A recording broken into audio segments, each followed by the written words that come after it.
Hi, I'm Kristen Horler and welcome to our Mom Strong YouTube channel where we share with you every week tips on fitness, nutrition, and business for moms. I'm a mother of 2 teenagers and I've been an entrepreneur for over 18 years. I know how hard it is to manage all of the responsibilities of life and also children and my husband.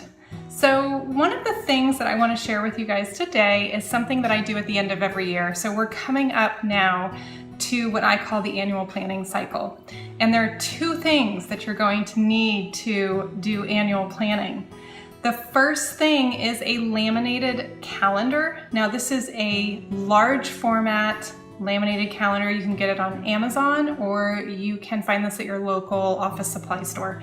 The one that I ordered measures 24 inches by 37 inches and you can orient it either in a horizontal direction or in a vertical direction. So you can flip it one direction or the other. It's double-sided, which is handy if you make a mistake, but also it depends where you're going to put this calendar. So I would put it horizontal if it's over my desk, whereas I would put it in a vertical format if it's on the back of my bedroom door. So last year I actually did both. I ordered myself 2 calendars. I'm not gonna go to that much extent or effort this year because I've moved almost entirely onto an electronic format calendar. I use Google Cal.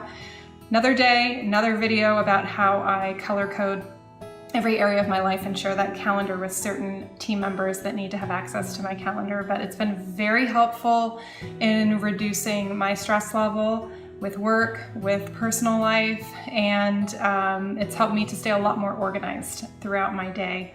So let's get back to our calendar and the annual planning process. So once you've got your calendar in hand, you want to make sure you also have a minimum of 5 fine point permanent markers. Now, looking at that laminated calendar, you might think, oh, this is perfect for dry erase markers. Well, the problem that I have discovered is that those dry erase markers start to fade over the months of the year. So you don't want to fill out your calendar for the year and get 1/4 of the way through it and realize, I don't know what it says in November. I can't read it, it's faded. The other thing is those tips on the dry erase or wet erase markers tend to be a little bit too thick for the very small space you have on the calendar. So remember, this is a 12-month calendar in one snapshot, in one picture. So it's very helpful, especially if you live by an electronic calendar like I do, to have the big picture view of the year. All right, so what I do is I make sure the kids are gone, my husband's gone, the dogs are in the backyard, and I pick a nice quiet day. Mondays are the day that I work from home, and so that's a perfect day for me to work on my annual planning. And what I'll do is I'll put my large format calendar down on the middle of the living room rug, and depending on the time of day, I might grab myself a cup of tea or a glass of wine, your choice, whatever your poison is. And then grab your markers. So what we do from here is we start with the things that we know.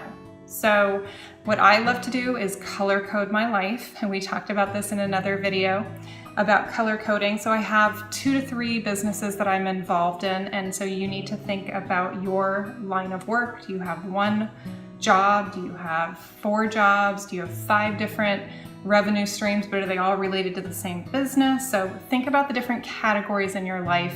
So for business, I have between 2 and 3 different colors, depending on what the activity is.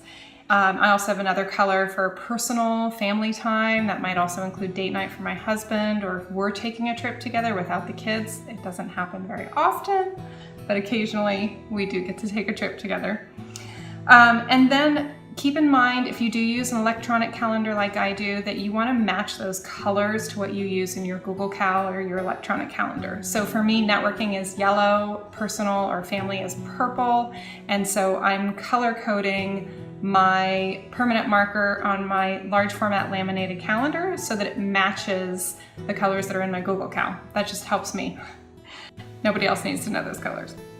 All right, so start with what you know. Now, as a mom, I use my kids' school calendar to first enter in on my calendar, my large format laminated calendar. I enter in what their last day of school is. I enter in what their first day of school is going to be next fall, and then I enter in all the days that they are off, whether it's a school holiday or a teacher in service day, because if you're anything like me, a working mom, and you've got a full day of meetings scheduled tomorrow, and you get into bed and realize, oh, the kids are off school tomorrow. I have no childcare. I have nothing arranged. I'm gonna have to cancel my meetings or bring them with me. So that's not a situation that any mom wants to be in. And the great thing is once you get yourself highly organized with just a little bit of effort, a little bit of time, you can completely avoid those ever happening to you again, which is fantastic. So start with what you know. I actually use red for the days the kids are out of school because I cannot miss that on the calendar. It is in red. I might actually use a regular red permanent marker rather than the fine point one, so it really stands out. And then from there, I'll add in things like, I know what our family vacation is gonna be. I know the time frame of it for next year. So I'll go ahead and enter that into the calendar. Now here's the thing, is we don't have our flights booked yet. So I know the days, for the most part, that we're gonna be gone. Then once I go in and book that flight, I can actually go in and make an edit to the calendar. Yes, you can edit fine point permanent marker on a laminated surface. All you need to do is grab two things that every mom should have in her medicine cabinet: Q-tips and rubbing alcohol. And all you're gonna do is take that Q-tip, dip it into the rubbing alcohol, and you can actually erase that marker right off the laminated board. It's like magic, it's amazing. So then I'll go in and I'll write the day that we're actually flying out, what day we need to leave for the airport. These are things I also have in my electronic calendar, but I love having the large format big picture so that I can write in, all right, I know which conferences I'm already going to next year. I know which family trips we have planned. So I can write the very high level items into this large format calendar and put it up somewhere where my family can see it, not necessarily in the kitchen. It might be over my home office, my desk at home. And then from there, what I do is I tend to go back to my calendar on a weekly basis to review it.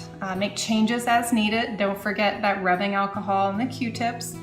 And just continue to review that calendar on a weekly basis. It helps a lot because when I sat down and did my annual planning for the coming year, I realized I already know that I have 4 trips planned next year, and that's it. I'm not going to add anything else to my calendar. I've got 2 conferences to go to, 2 speaking engagements, and 1 family trip, and 1 trip with my grandmother in California. So my travel for the year is done. I already know what's happening. I can budget for these trips and plan for them accordingly as far as the days that I am going to be out of the office or away from the home.